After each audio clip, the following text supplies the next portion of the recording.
Hola, muy buenas noches.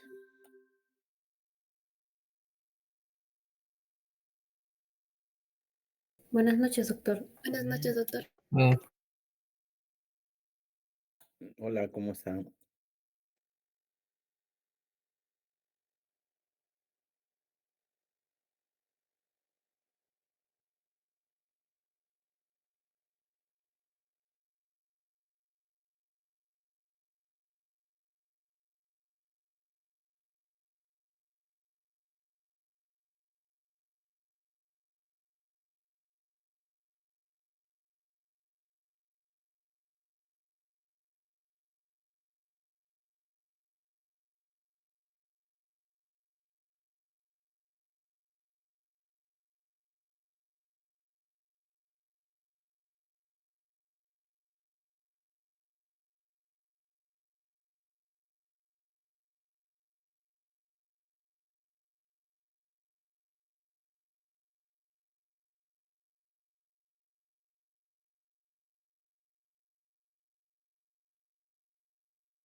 Aló, Kiara. Sí, doctor. Hola, ¿cómo estás? Buenas Sabes noches. que no puedo pasar las láminas. Ya. ¿Lo comparte entonces? Te he pasado ya por WhatsApp la clase Ajá. Ya lo voy a descargar. y tú lo puedes proyectar. Sí, normal. Usted me avisa cuándo pasar la diapositiva, más bien. Claro que yo te digo, yo te digo, ¿ya? Ya, doctor. Muy bien, jóvenes, muy buenas noches y vamos a continuar el curso de semiología. Es un curso que de verdad que tienen que sacar el máximo provecho. Justamente el arte de la medicina se basa fundamentalmente en el orden y la disciplina de la historia clínica, y dentro de los cuales existe pues la parte más fundamental que es la anamnesis, y esta anamnesis debe determinar la dirección a la cual nosotros vamos a evaluar el examen físico, ¿no? tratando de buscar los principales signos y síntomas que se pueden evidenciar en la parte clínica del paciente, ¿ya? Disculpe, doctor, voy a compartir la pantalla. Sí, ¿Usted sí, la está compartiendo? yo voy a detener la presentación ya, ahora sí. Ya.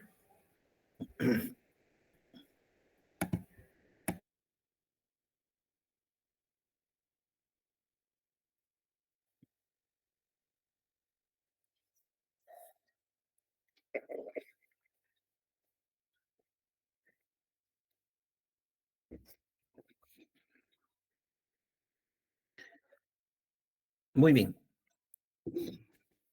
Durante la semiología del aparato reproductor, nosotros podemos encontrar una serie de trastornos, pero generalmente como tiene parte del aparato reproductor, lo que vamos a encontrar en ellos fundamentalmente son signología y sintomatología por el estado de hiperfunción o por el estado de hipofunción.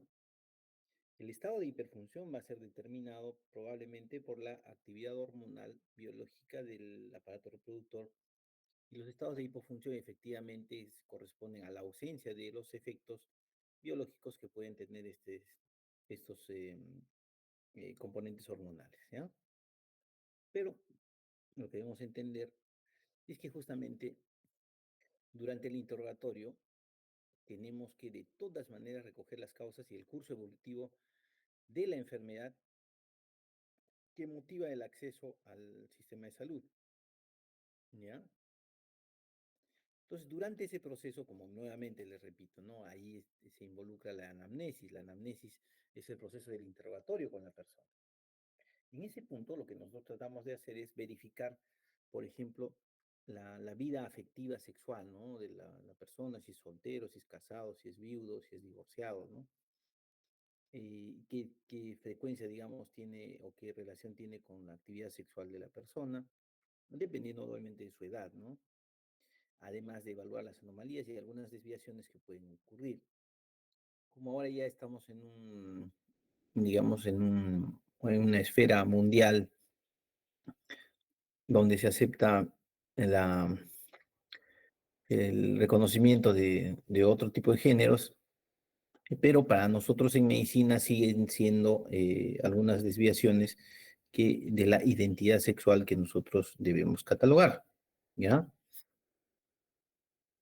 También hay que tener mucho cuidado porque tratándose de la vida afectiva y sexual de la persona, obviamente esto predispone de alguna manera a cierta reacción de la persona, a probablemente no dar información o no tocar estos temas que pertenecen fundamentalmente a la intimidad de la persona, ¿no?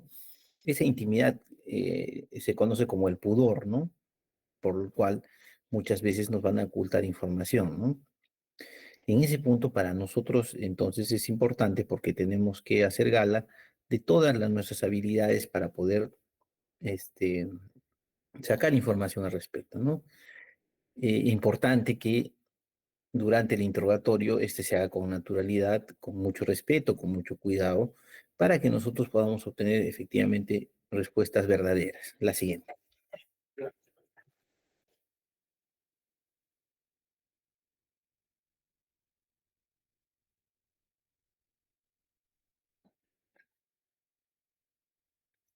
Miren, el aparato reproductor generalmente también puede tener algunas alteraciones físicas notables y notorias en la parte final de ambos aparatos reproductores. Obviamente el más reconocible corresponde al aparato reproductor masculino, ¿ya? En esta imagen, por ejemplo, lo que estamos viendo es cuando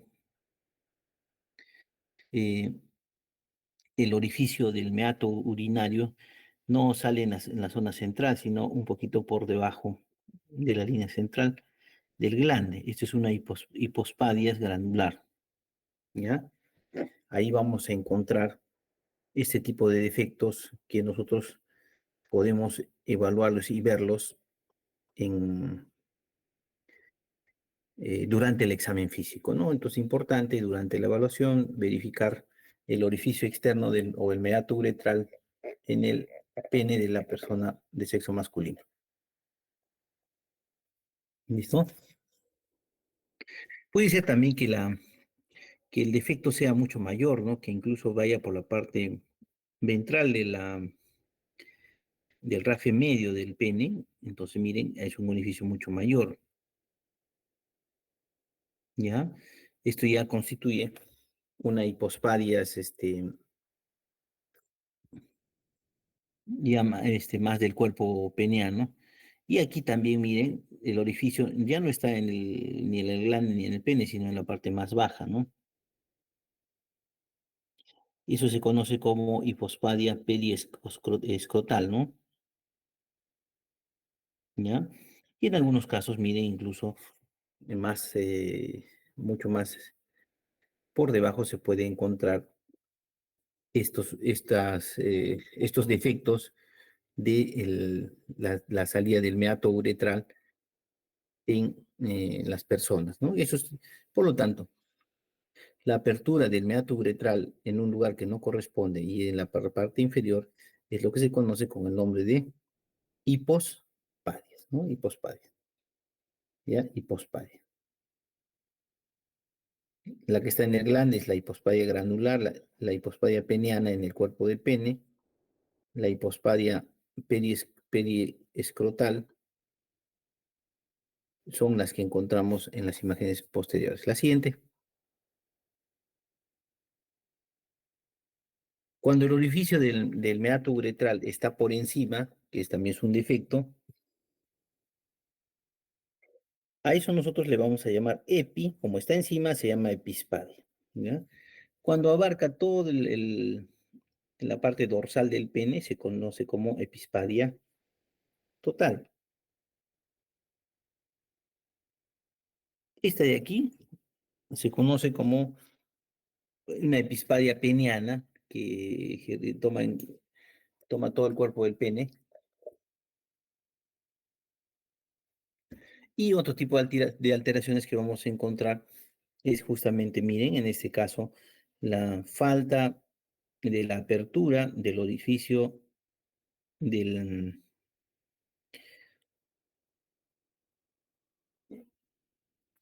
del que no permite, digamos, la salida del glande del pene, que se conoce, esta estrechez se conoce como fimosis, ¿ya? Eso es lo que se conoce como fimosis. En algunos casos, por efecto de que, miren, la orina va a quedar retenida, digamos, entre el glande y el orificio, eso genera infecciones, crea maceración, entonces eso puede generar una balanopostitis, ¿no? Que se genera por el caso de la fimosis, ¿ya?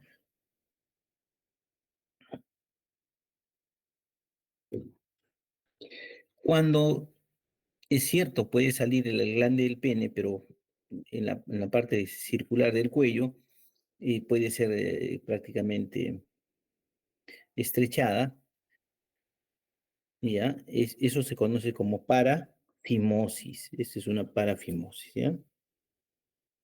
Y en otros casos se puede encontrar que cuando vamos a retirar el prepucio, vamos a encontrar ligeras adherencias, algunas laxas, algunas firmes, al glande.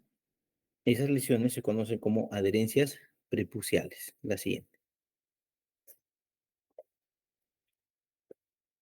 No olvidar que el influjo del sistema reproductor tiene que ver fundamentalmente también con el influjo hormonal. Recuerden que también tiene su eje, ¿no? Su eje hipotalámico, donde se producen las hormonas liberadoras como la GnRH, la que viaja a la hipófisis y va a inducir la producción de FSH, o hormona folículo estimulante, y la hormona luteinizante. La folículo estimulante, en el caso del varón, va a ir hacia el túbulo seminífero y va a generar la formación o maduración de los espermios, ¿no? De los espermas prácticamente, la FSH. En la mujer lo que hace es estimular la maduración del óvulo, ¿no? En cambio, la LH o hormona luteinizante va a actuar sobre las células del Leydig del testículo y esta va a generar la producción de testosterona, ¿no? La testosterona tiene actividad en el túbulo seminífero y también efectos a nivel periférico. La siguiente.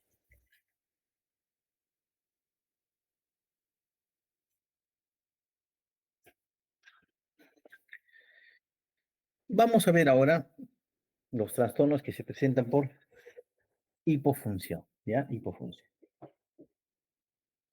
Cuando hablamos de hipofunción, obviamente va a haber menor producción de hormonas, en el caso del varón de testosterona, en el caso de la mujer de estrógenos y progesterona, ¿ya? La falta de producción, la falta de influjo hormonal, en ese caso la testosterona, va a generar finalmente en, en la persona un estado de hipogonadismo. Tenemos dos tipos de hipogonadismo, el primario, llamado hipergonadotropo, y el secundario, hipogonadotropo. ¿Ya? En el hipogonadismo primario, ahí está el problema en la glándula, o sea, está en el testículo. Generalmente, ya, acá se va a producir un defecto gonadal primario con una deficiente producción de hormonas. Aquí vamos a encontrar que la testosterona es baja y por lo tanto la FSH y la LH van a empezar a aumentar. Por eso se llaman hipergonadotrópicos. ¿Ya? Hipergonadotrópicos. En el caso del hipogonadismo secundario o hipogonadotropo, aquí lo que va a haber es una producción deficiente de hormonas del hipotálamo y de las hipofisiarias. O sea, no hay producción de FSH ni LH. Por lo tanto, su nivel sérico va a ser bajo. Al no haber ellos, obviamente también vamos a encontrar testosterona baja. La siguiente. ¿Cómo es el síndrome de hipogonadismo masculino?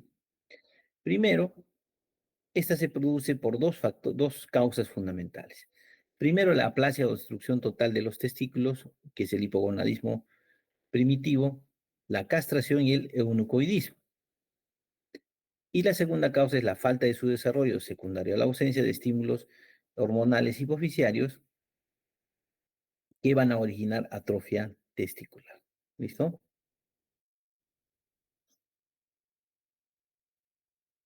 Según Labar, las principales variedades de hipogonadismo masculino son la insuficiencia testicular primaria, como su nombre lo indica, aquí está comprometido el testículo, la insuficiencia testicular secundaria, propia de falta de influjo de hormonas estimuladoras, y los hipogonadismos de etiología desconocida, pero con alteraciones endocrinas. La siguiente. Vamos a ver cada una de ellas. La insuficiencia testicular primaria, como su nombre lo indica, acá el problema es la glándula, es decir, el testículo, ¿no? No existe la glándula testicular o carece de función secretora, ¿ya?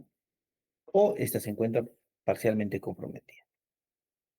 Como no hay producción hormonal, entonces la hipófisis empieza a secretar mayor cantidad de FSH y LH, por lo que se denomina hipogonadismo hipergonadotrópico, ¿ya? Se puede adoptar tres tipos según las funciones comprometidas. La insuficiencia testicular tubular seminífera, aquí están las orquidopatías tóxicas, por ejemplo, por rayos X, por quimioterápicos como la mostaza nitrogenada o los citotóxicos en el caso de las neoplasias, ¿no? Orquitis, por ejemplo, aquí está la parotida y la melitocócica, las virales, ¿no? También aquí está la criptorquidia, que es la ausencia del descenso de los testículos que quedan en la cavidad abdominal. También está la aplasia germinal y la degeneración tubular esclerosante o enfermedad de Klinefelter, ¿no? El Klinefelter es considerado una insuficiencia testicular primaria, ¿ya? Eh, el segundo tipo son las insuficiencias de las células intersticiales de Leydig, que se observa, por ejemplo, en el caso del climaterio masculino, ¿no? o también llamada también andropausia, ¿no? Y el tercer tipo es la insuficiencia tubular seminífera y de las células de Leydig, es decir, de ambas, ¿no? Eh, Aquí está la castración, está la anorquidia congénita y la fibrosis total testicular. La siguiente. En el caso de la insuficiencia testicular secundaria, aquí el problema es que no hay las hormonas que van a inducir la producción en la glándula, o sea, en el testículo, ¿ya? Por lo que se le denomina hipogonadismo hipogonadotrópico o secundario. También hay tres tipos: la insuficiencia tubular seminífera, la insuficiencia de células intersticiales de Leydig y la mixta también, ¿no? La mixta. En la tubular seminífera, acá hay la inhibición de la secreción gonadotrópica por exceso de estrógenos, por ejemplo.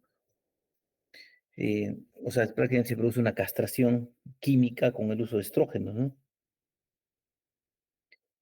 La no neutralización en la cirrosis hepática, las terapéuticas intensas con hormonas sexuales y síndromes hiperadrenogenitales. En las de células intersticiales de Leydig son los eunucos fértiles todavía, ¿no? Eunucos fértiles. ¿Por qué? Porque la glándula no se afecta, el tema es hipoficiario, ¿no? Y la tercera forma es la insuficiencia tubular seminífera de las células de Leydig.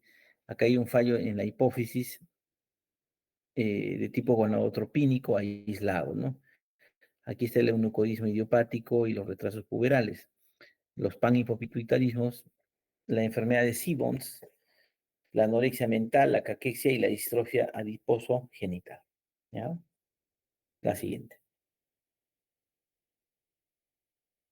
Otro tipo de hipogonadismos de etiología desconocida, pero con alteraciones endocrinas, están las perturbaciones en la maduración espermatogénica, que tiene que ver con la espermatogénesis, y la esterilidad por hipospermias idiopáticas, ¿no? Sin razón, sin sentido, hay una disminución del número de espermatozoides. La siguiente. Aquí se desprende el síndrome de eunucoidismo. ¿Qué cosa es el eunuco o eunucoidismo? Se caracteriza por la ausencia de secreción seminífera e intersticial. En este proceso, la falta de la hormona, en este caso la testosterona, provoca alteraciones distintas, ¿no? Según la ausencia de la misma, ya sea durante la infancia o en la adultez. Entonces vamos a tener dos tipos: los eunucoidismos prepuberales, los que son en los niños, y los castrados tardíos o pospuberales o adultos, ¿no? O adultos. La siguiente. Aquí vemos, por ejemplo, en este gráfico, cómo es que se va a producir finalmente esta patología. Por ejemplo, vemos que una vez establecida la insuficiencia endocrina, ¿ya?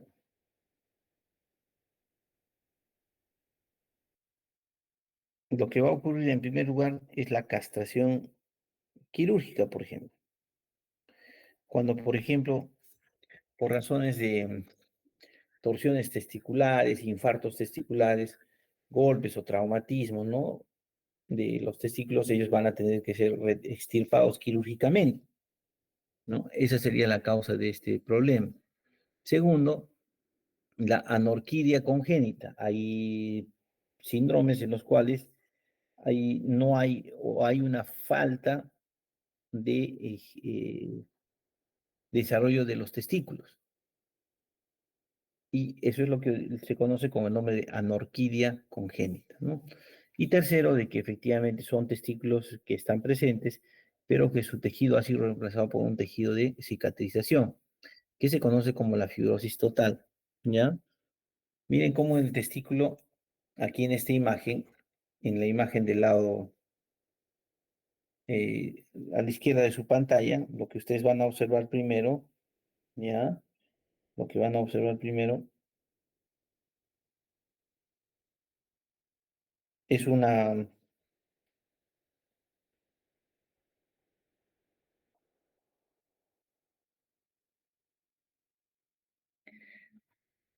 en el caso de la insuficiencia testicular durante el inicio de la pubertad, como lo que sucede en el eunuco y el síndrome de Klinefelter. Allí falta testosterona, ¿ya? Y la que está a su lado derecho, esta de aquí, se produce por insuficiencia testicular prepuberal con atrofia traumática, ¿no? La siguiente. Veamos entonces. El eunucoidismo prepuberal, por lo tanto, se da en niños, ¿ya? Se va a evidenciar que presentan órganos genitales externos e internos infantiles, ¿ya? Van a, van a tener vacuidad del contenido escrotal, es decir, no van a tener testículos en las bolsas escrotales. Va a haber criptorquidia. Y entonces, como no están en su lugar que corresponde, entonces el paciente o la persona va a presentar azospermia. ¿Qué es azospermia? Falta de producción de espermatozoides, ¿no? Y en algunos aspermia también. Generalmente en este proceso, estas personas van a tener la voz alta, muy aguda, ¿no? No es la voz gruesa que normalmente debe tener el varón, ¿no? Va a haber ausencia de pelo en las axilas a nivel del vello pubiano y la cara y la barba, ¿no? El tronco va a tener una configuración feminoide o ginecoide, donde el panículo adiposo acumulado se va a localizar a nivel de bajo vientre, en las mamas, a nivel del pubis, se va a encontrar una pelvis ancha y más bien la musculatura va a ser bien escasa. La distancia entre el pubis y la planta, o pubis y el pie, generalmente es mayor que 6 centímetros en relación con la distancia vértice pubis, ¿no? Es decir, yo hago una medición del pubis a la planta y del pubis al pie, ¿no? Si esa diferencia entre ambos es mayor que 6, nos dice que hay una alteración por efecto del eunucoidismo. En este punto, las líneas epifisiarias del cartílago de crecimiento de los huesos cierran tardíamente. Esto va a permitir que obviamente haya crecimiento en longitud, ¿no? Pero va a haber osteoporosis, cifosis dorsal en un 50% de los casos. Y los cartílagos de crecimiento sufren osificación retardada, ¿no? En relación al hábito externo, es igual que la de un adulto, pero sin diferencias de sexo o caracteres sexuales secundarios. Generalmente tienen vejez precoz, sin calvicie, piel blanca y fina, tienen carácter tímido, son retraídos y con tendencia al disimulo. La siguiente.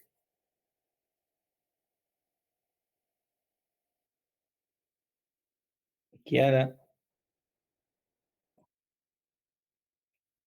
miren, ahí están estos eunucos, ¿no? Miren, la masa muscular obviamente disminuye notablemente, hay aumento de la grasa visceral, miren,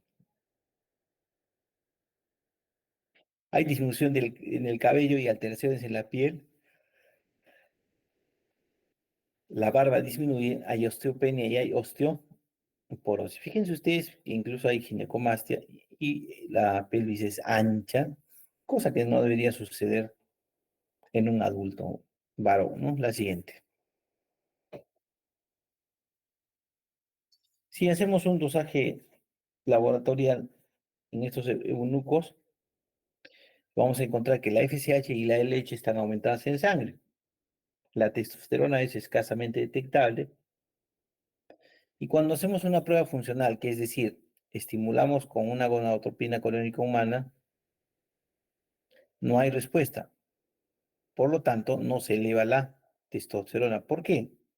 Porque en este caso, la fuente primaria, el eunucoidismo primario, ocurre en el testículo, no en la glándula hipofisial. La siguiente. El otro síndrome es el eunicoidismo de los castrados tardíos o postpuberales. ¿Ya? Aquí vamos a encontrar, por ejemplo, castraciones quirúrgicas por tumores malignos o secuelas de otras intervenciones como las hernias, tuberculosis, la orquiepididimitis también, ¿no? También se involucra la castración por causas médicas, parotiritis con orquiepididimitis, procesos inflamatorios como las gonococias, procesos luéticos, etcétera, ¿no? ¿Qué evidencia clínica encontramos en estos pacientes? Vamos a encontrar primero proporciones corpóreas o corporales y esqueleto normal. Entonces, aparentemente es una persona normal. ¿Listo? Pero lo que va a revisionar son los caracteres sexuales secundarios, ¿ya? Va a haber disminución del tamaño de los genitales, disminución del pelo de la cara, la barba, el pubis y las axilas, ¿ya? La persona va a tener pérdida de la erección y la libido y aparecer obviamente impotencia para el coito. Dentro de los exámenes complementarios vamos a tener la FSH y LH aumentadas en sangre, la testosterona disminuye en sangre. La respuesta a la estimulación con gonadotrofina coriónica humana va a ser negativa. Y si tomamos una biopsia, vamos a encontrar ausencia de parénquima gonadal. O sea, no vamos a tener tejido este, testicular primario viable, ¿no? Por lo que podemos encontrar diversos grados de atrofia, agenesia y esclerosis, ¿ya? Y esclerosis. La siguiente. Por lo tanto, la clínica del hipogonadismo masculino, según el momento de la aparición, por ejemplo, si es fetal, va a haber un pseudo hermafroditismo masculino. Si es en la infancia, retraso puberal y del crecimiento. En el adulto va a ser eunucoidismo, ¿no? Que se caracteriza por una disminución de los caracteres sexuales secundarios, como ausencia de barba, vello púbico, falta de este, crecimiento y desarrollo del pene y los testículos. Generalmente son personas con piel fina, hay menor musculatura, hay impotencia e infertilidad, hay voz atipiada y en los niños retraso puberal. La siguiente. Muy bien. El síndrome de Klinefelter es un síndrome importante, aunque no es tan frecuente, pero sí importante como causa de eunucoidismo, ¿ya? ¿Qué se encuentra en el Klinefelter? Se encuentra una triada clásica, que es atrofia testicular parenquimatosa, o sea, un hipogonadismo primario, donde está alterada la glándula, en este caso el testículo. Se va a encontrar ginecomastia postpuberal, un crecimiento desmedido a nivel de las mamas, ¿ya? Y tercero, aumento de gonadotropinas en sangre. Esta triada clásica nos corresponde a un problema de hipogonadismo. Generalmente las personas con Klinefelter crecen y se desarrollan bien. La testosterona puede alcanzar niveles variables. Los caracteres sexuales secundarios todavía existen, vello en el pubis, la barba, la conservación de la libido y de los impulsos sexuales, ¿no? Aquí la lesión del epitelio espermatogénico es irreparable en el Klinefelter.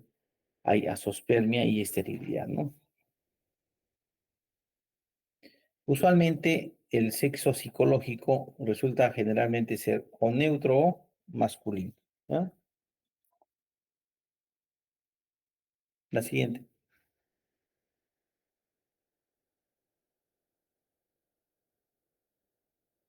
En los exámenes complementarios, la FSH y LH elevadas y en ocasiones normales, ¿no? La testosterona disminuida y en ocasiones normales. La cromatina en mucosa oral es positiva, que se conoce como cúpulo de Barr, y el cariotipo es 47XXY.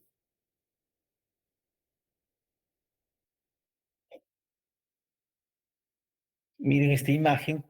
Una persona pierde masa muscular, tiene una distribución ginecoide, hay crecimiento de las mamas y diferentes grados obviamente de crecimiento y desarrollo de la persona. ¿Ya? La siguiente.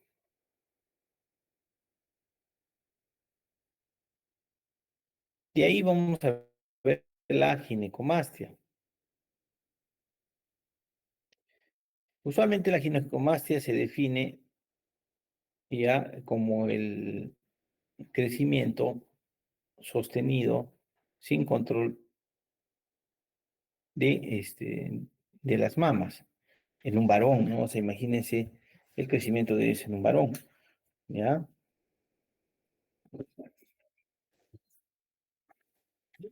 Si fuese una persona mayor, usualmente ya no es tan preocupante, pero si es en un adolescente, entonces pues, los va a preocupar, ¿no?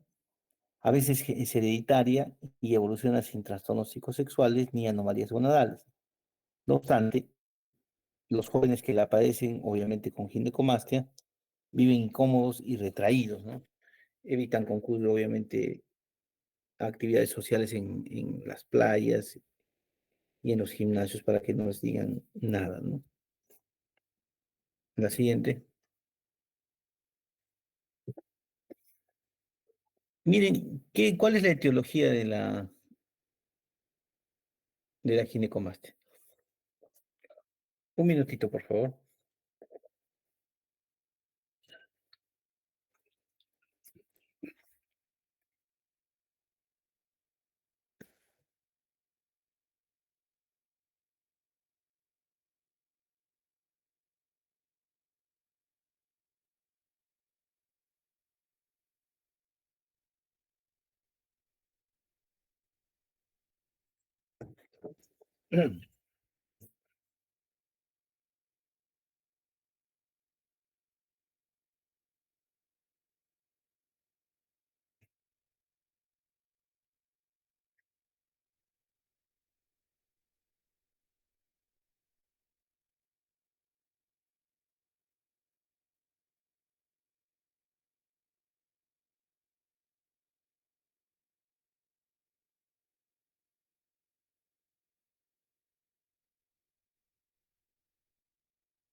Bien, hay tres etiologías que condicionan eh, la ginecomastia.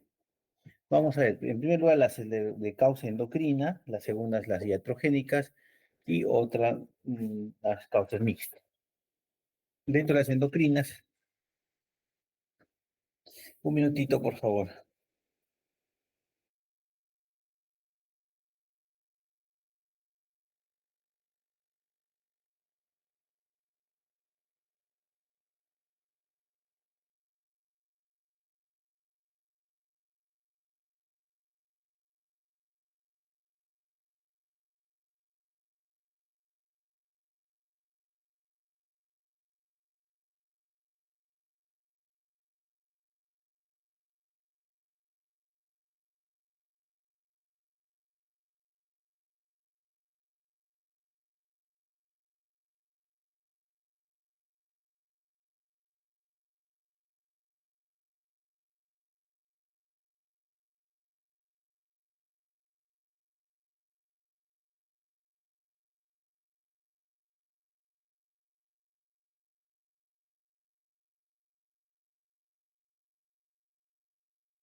Aló,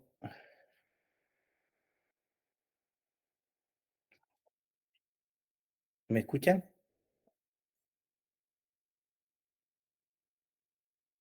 Sí, doctor. Ah, ya, ya. Sí, yo estaba hablando y había estado con el micrófono apagado.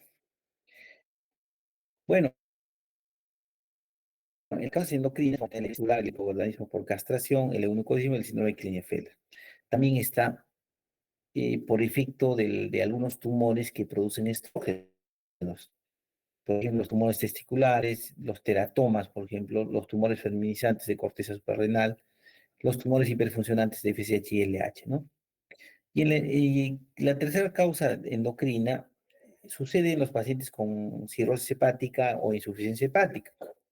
Miren, normalmente los estrógenos circulantes en un paciente varón debe ser normalmente metabolizado y eliminado de la circulación a través del hígado. Entonces, como no hay el órgano que procesa, que metaboliza los estrógenos, estos van a seguir recirculando y va a generar ginecomastia en los pacientes con cirrosis, ¿ya? Con cirrosis. Dentro de las iatrogénicas está la aplicación obviamente de estrógenos como parte del tratamiento del cáncer de próstata. El caso de tratamientos hormonales en exceso, como estrógenos, gonadotropina, testosterona, ¿no? Y corticoides. También está el uso prolongado de medicamentos que contienen en su interior el núcleo químico fenantrénico. Ahí tenemos a la vitamina D, el digital y sobre todo otros medicamentos como la cimetidina. La cimetidina pertenece a la familia de la ranitidina, es un inhibidor H2, ¿ya? Pero que su uso a largo plazo generaba ginecomastia. Igual que la espironolactona, también genera a largo plazo la presencia de ginecomastia. Otros procesos tenemos la lepra, la leucemia, el cáncer bronquial y las lesiones medulares, las paraplegias y secciones en nervios. La siguiente. Y para terminar, también existe el climaterio masculino llamado andropausia. En este proceso hay una involución fisiológica del varón entre los 50 y 60 años. La sintomatología es similar a la de la menopausia femenina. Hay nerviosismo, tristeza, melancolía, pérdida de memoria, interés, insomnio, disminución de la libido, pero no del poder genético. Hay impotencia y tendencia a la hipertrofia prostática. ¿Qué exámenes se pide en este caso? La testosterona total siempre está normal, pero la libre o no conjugada está disminuida. Así se determina el climaterio masculino o andropausia. La FSH y la LH se encuentran en límites normales o ligeramente elevados. La siguiente. ¿Ok? Entonces, hasta aquí es la primera parte de los trastornos que ocurren en el varón. ¿Listo? Ahora vamos a hablar en el caso de la mujer, los síndromes de hipogonadismo femenino, dentro de los cuales tenemos la menopausia, el síndrome de Turner, el síndrome de Noonan y el síndrome de ovario poliquístico, o llamado, o llamado también Stein-Leventhal. La siguiente. En el caso de la castración, generalmente ocurre ya en plena madurez sexual de la mujer. Se produce la extirpación quirúrgica de los ovarios por enfermedades o trastornos o hemorragias internas. El cuadro clínico corresponde fundamentalmente a síntomas generales. Hay episodios de llamaradas de calor o el sofocamiento, ¿ya? Vamos a tener la presencia de escalofríos, desvanecimientos, acroparestesias, y presencia de dolores vagos por todo el cuerpo, ¿no? Se caracteriza por la presencia de trastornos psíquicos como sensación de angustia, tristeza, nerviosismo, insomnio y cefaleas. Puede haber signos de artritismo, es decir, dolores en las rodillas y hombros, fundamentalmente. Se puede presentar con mayor frecuencia la hipertensión arterial y la obesidad. Dentro de la sinología genital vamos a encontrar cese de la menstruación, atrofia del útero y la vagina, prurito vulvar. Y dentro de los exámenes complementarios, tanto la FSH y la LH van a estar aumentadas y la testosterona escasamente detectable. La siguiente. La menopausia también es el proceso de involución fisiológica de la función sexual de la mujer entre los 45 y 55 años. A veces existe un periodo premenopáusico que puede producir trastornos menstruales con metrorragias, ¿no?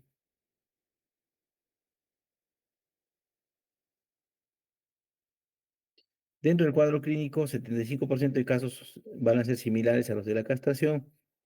Dentro de los síntomas generales están las oleadas o llamadas de calor, la sudoración profusa, cefaleas migrañosas, micciones frecuentes e imperfectas, aumento de la tensión arterial.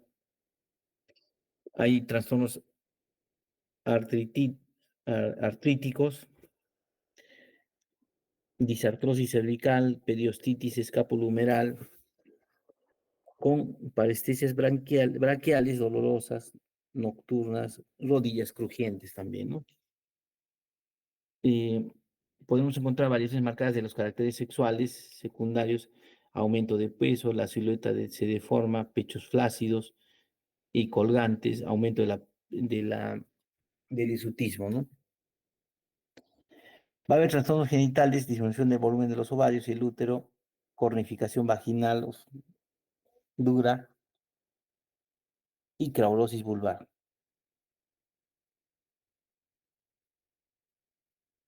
Con relación al líbido y orgasmo, pueden conservarse aún por años.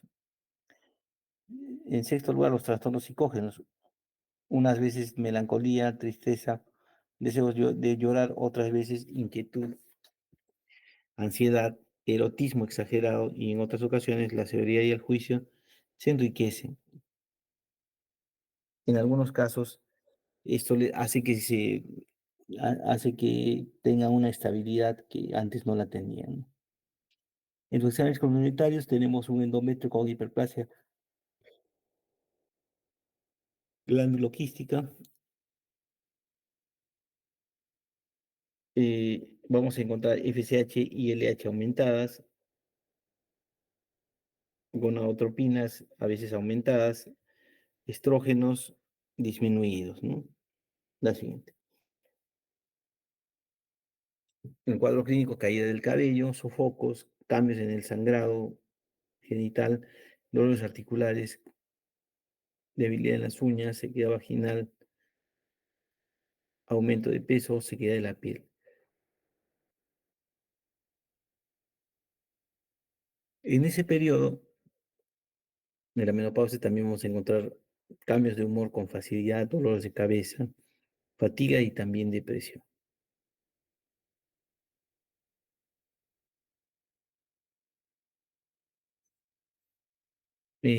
Se puede encontrar también dolores de cabeza, fatiga y depresión también adicional. La siguiente. Así como hay el Klinefelter en el varón, en el caso de la mujer existe el síndrome de Turner, ¿ya? Se conoce como una disgenesia gonadal turneriana, una anomalía congénita con malformaciones múltiples en el sexo femenino. Existen cuatro caracteres, ¿no? Primero, la agenesia ovárica, el pterygium coli o prolongaciones en forma de aleta de los pliegues del cuello, la implantación baja del cabello y el cúbito valgo, que es el arqueamiento del hueso cubital. La estatura es corta,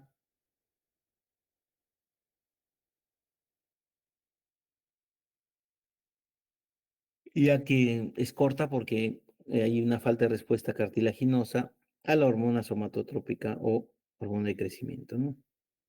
Puede haber pilosidad axilopubiana ligeramente marcada por estimulación andrógena o suprarrenal.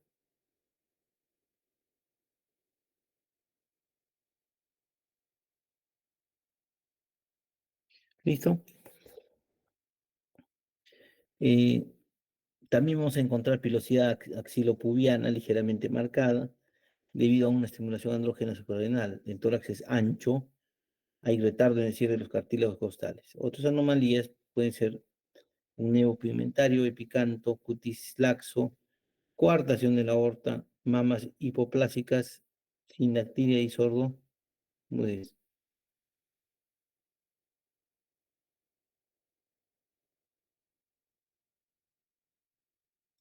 La siguiente, ahí vamos a ver, ¿no? Mire, en el Turner, talla baja, línea de crecimiento del cabello baja, tórax en forma de escudo, pezones espaciados, metacarpiano cuarto, acortado, uña de los dedos pequeñas, manchas oscuras, no hay menstruación, ovarios rudimentarios, disgenesia gonadal, deformidad del codo, bajo desarrollo de los senos, constricción de la aorta, pliegue cutáneo y faciales característicos. La siguiente. Ahí está. Miren,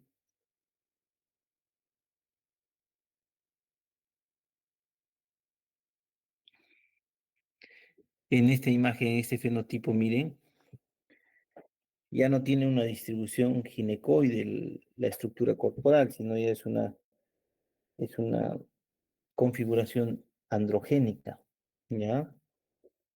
Espalda ancha, por ejemplo, ¿no? No hay ginecomastia. La cadera también se empieza a articular y obviamente se va a observar de que tenemos una espalda bastante ancha, ¿no? Las manos, miren el grosor de las manos y también la actividad muscular. La siguiente. Otro síndrome que afecta a la esfera sexual de la mujer es el síndrome de Noonan. Este síndrome de Noonan también puede aparecer en ambos sexos. En este síndrome tienen las características sexuales y somáticas del síndrome de Turner, pero su fórmula cromosómica es normal, tanto en el sexo femenino como en el masculino. O sea, su forma del cariotipo es 46XY o 46XX en el caso de la mujer.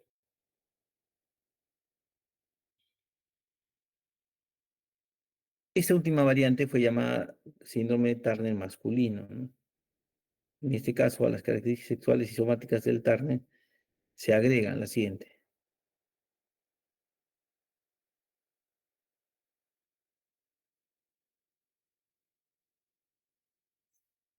¿Preguntas?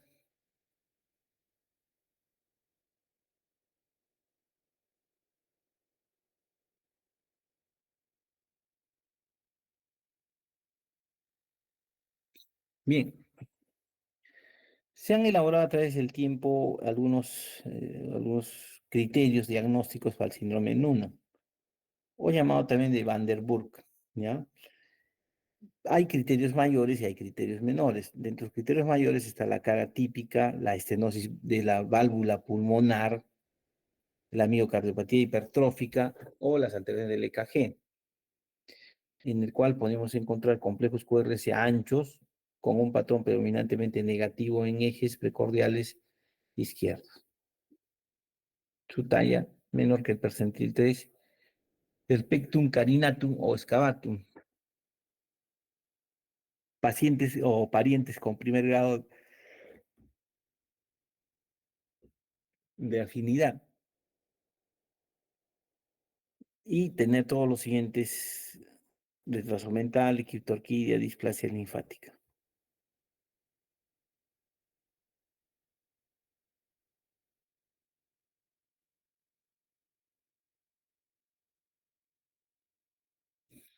Y en el caso de los criterios menores, una cara sugestiva, alteraciones cardíacas, una talla por debajo del percentil 10, tórax ancho y, y parientes de primer grado, ¿no? El diagnóstico definitivo del síndrome de Noonan es si es que cumple dos criterios mayores o un criterio mayor y dos criterios mayores, dos criterios menores, mejor dicho, o tres criterios menores.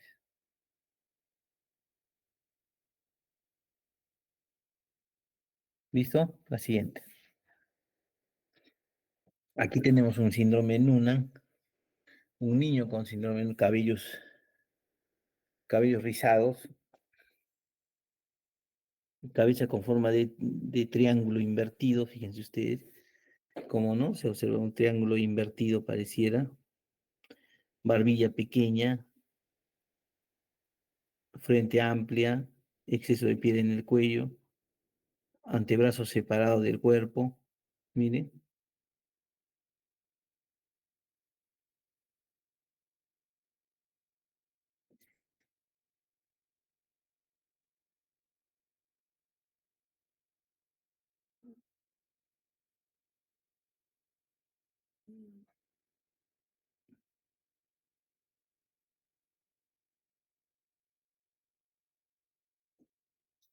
bien, miren el fenotipo de el síndrome de Noonan, ¿no? La siguiente. En el dosaje hormonal, la FSH y la LH están aumentadas o en el rango normal o en el límite inferior de la normalidad. La testosterona disminuida o normal en el límite inferior de variedad y los estrógenos bajos o normales en la variedad 46XX. La siguiente.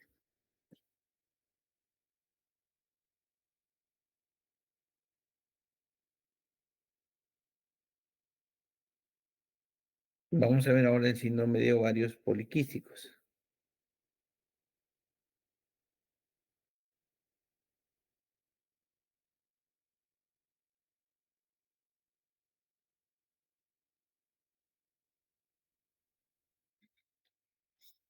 El síndrome de ovario poliquístico también se conoce como el síndrome de Stein-Leventhal, ¿ya? Es un síndrome que se presenta entre los 18 y 25 años y se caracteriza fundamentalmente por amenorrea, esterilidad.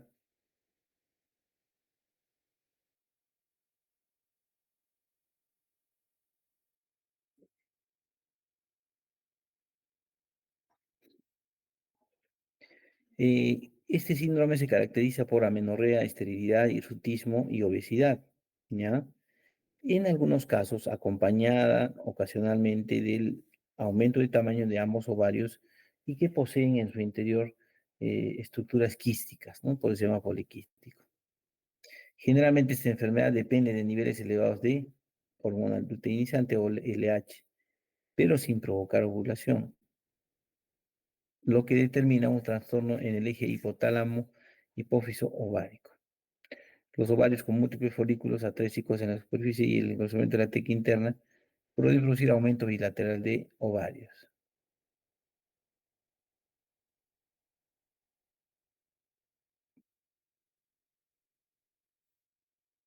¿Ya? Eh, Como habíamos mencionado, aquí el problema está en los niveles elevados de LH, pero a pesar de tener niveles elevados, no llega a producir una adecuada ovulación. ¿Ya? Generalmente se encuentra ovarios con múltiples folículos atrésicos en la superficie y engrosamiento de su teca interna, ¿no? Eh, Esta enfermedad, como tiene que ver con el influjo hormonal, va a ocasionar infertilidad, hirsutismo, amenorrea y virilización de forma escasa. Se estima que, de acuerdo a este síndrome, depende de un exceso de hormona luteinizante e hipoficiaria y de la progesterona. La siguiente.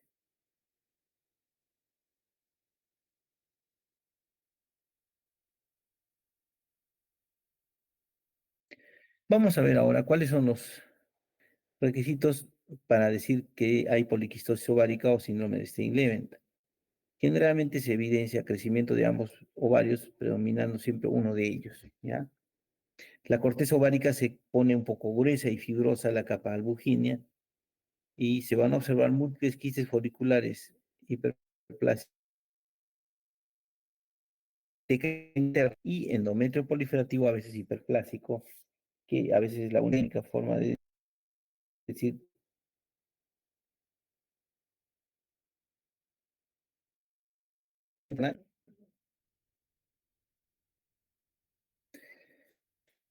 En el ovario se va a observar múltiples quistes foliculares, hiperplasia, ¿no?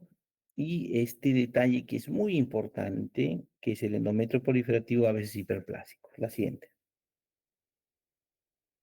El cuadro clínico generalmente son señoritas, ¿ya?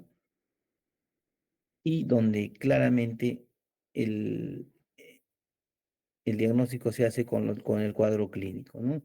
Vamos a encontrar trastornos menstruales como amenorrea secundaria, a veces oligomenorrea, con menorragias intercaladas.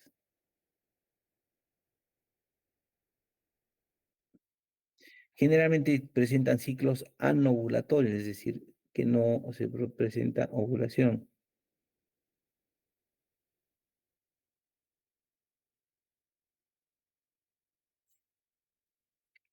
En este caso, el Stein-Leventhal o ovarios poliquísticos, hay esterilidad, ¿no?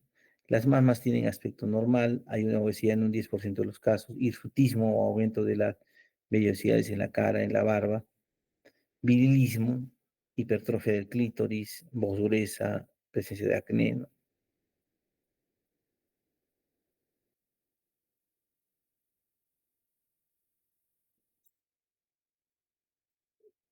En algunos casos o contados casos donde la persona es delgada, durante el examen clínico en la población, en la palpación, nosotros podemos encontrar,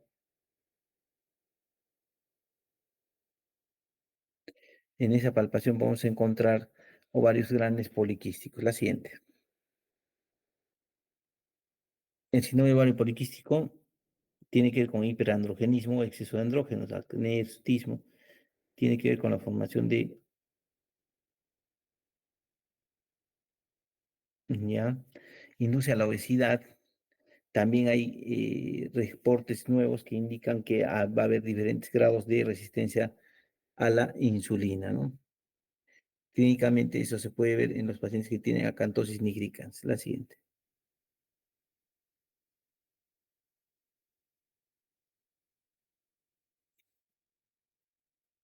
Dentro de los exámenes complementarios vamos a encontrar LH elevada y FSH normal en sangre. Fíjense ustedes la diferencia. Estrógenos plasmáticos normales o elevados en ocasiones. Pregnanolone urinario elevado. En la imagenología vamos a encontrar ultrasonido ginecológico, aumento de tamaño de ambos ovarios, con múltiples quistes en la cortical, pelvineumografía, que permite visualizar los ovarios de superficie lisa y un tamaño casi el doble de normal.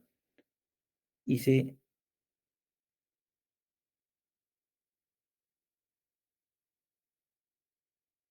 vamos a encontrar, como les decía, pregnanolone urinario elevado. Este es uno de los detalles muy importantes porque en los tamizajes se puede pedir dosaje a nivel urinario, ¿ya? Y finalmente la laparoscopía, que es el aumento que nos va a permitir a verificar el aumento de tamaño de ambos ovarios con superficie irregular blanco nacarada con múltiples quistes atrésicos por debajo de la cortical y engrosamiento de la teca interna. La siguiente, ahí vamos a ver, miren esta imagen, ¿no? Un ultrasonido, una ecografía, donde el ovario se está observando pequeñas cavidades quísticas que corresponden al criterio mayor del síndrome de Stein-Leventhal. La siguiente. En la laparoscopía, fíjense ustedes, miren cómo se ve el ovario, ¿no? El ovario se ve varios núcleos o folículos cercano a la superficie, ¿no? Característica en el caso del síndrome de Stein-Leventhal, la siguiente. ¿Ok? Creo que esta es la última. Vamos a hablar, ya hemos hablado de la hipofunción, que es la más frecuente. Y aquí viene lo contrario, que es el síndrome de hipergonadismo, ¿no? Hay el hipergonadismo masculino, el hipergenitalismo del varón, ¿ya? Es un síndrome que depende de la hiperproducción de testosterona. Sus manifestaciones clínicas y sintomáticas no están claramente definidas y lo que se evidencia es un desarrollo excesivo de los testículos, pero estatura mucho más baja. Fases su fase es ancha y rojiza. Cuello corto y aumento de la libido que propicia los excesos sexuales. El diagnóstico diferencial debe hacerse con el hiper, hipererotismo psicógeno. La siguiente. Los hipergonadismos femeninos más frecuentes son el hiperfoliculinismo o hiperestetinismo, además del hiperluteísmo. También tenemos en el hiperfoliculinismo o hiperestrinismo, que resulta del predominio de la hormona folicular sobre la progesterona. La siguiente.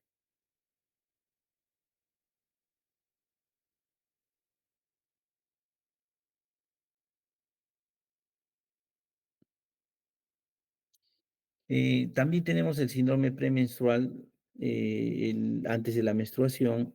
Generalmente se caracteriza por un síndrome donde hay retención hidrosalina, mastodinia o dolor en las mamas, celulitis y mastopatía quística. Puede haber abultamiento abdominal concomitante, anasarca y voz ronca. Va a haber hipersensibilidad nerviosa cortical hipotalámica. Debido a, este, a esta hipersensibilidad, se puede evidenciar jaqueca, sed aumentada o polidipsia, apetito excesivo, polifagia, insomnio, torpeza y variaciones del carácter como irritabilidad, intranquilidad, fatigabilidad, dispepsia y acrocianosis, ¿no? También se encuentran trastornos alérgicos como urticaria, edema de Quincke y el asma premenstrual. Puede haber tensión arterial aumentada. En algunos casos se puede haber una relajación de los ligamentos por hiperfoliculinemia que provoca fácil torsión de los tobillos. El ciclo menstrual también propende a ser hipermenorreico y polimenorreico, a veces normal, y oligomenorreico.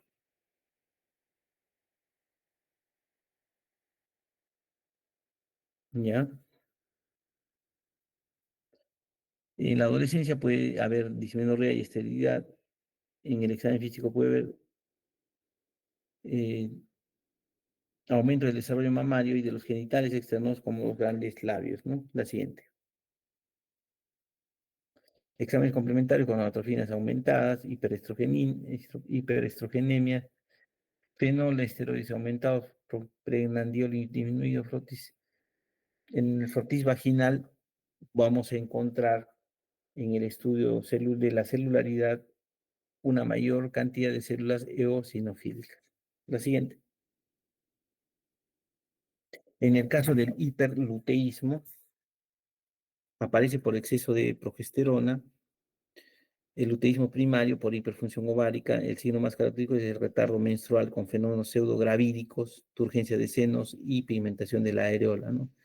Después de los 40 años suele aparecer una metritis deciduiforme con reglas abundantes. El diagnóstico es difícil, en ocasiones el cuadro puede corresponder a un tumor placentario, mola o corioepitelioma. La siguiente. Los exámenes complementarios, aumento de pregnandolo urinario, persistencia del cuerpo lúteo, un frotis vaginal con escasas células eosinofílicas. En el luteísmo por tumor placentario encontramos hiperprolactinemia, más de 60.000 unidades. La siguiente.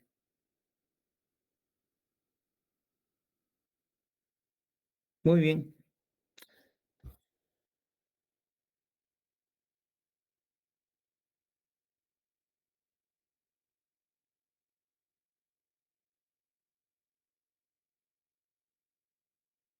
Preguntas.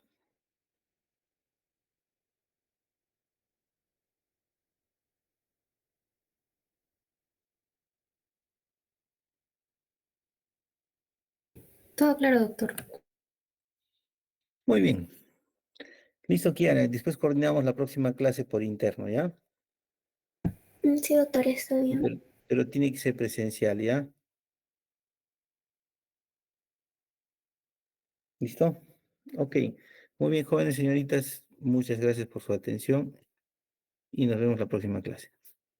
Hasta ¿Cuántos luego, doctor. alumnos, cuántos alumnos son? Veo 31 nomás, Kiara. Somos 30. Ah, ya, 30 ya. Luego le paso la lista. Pero pero en total somos más de 50, ¿no? Somos 50. Ujú, ya, perfecto. Me pasa la lista, ya queda. Ajá, sí, está Listo. bien. Ok. Listo, gracias. Hasta mañana. Hasta luego, doctor. Hasta luego, doctor. Hasta luego.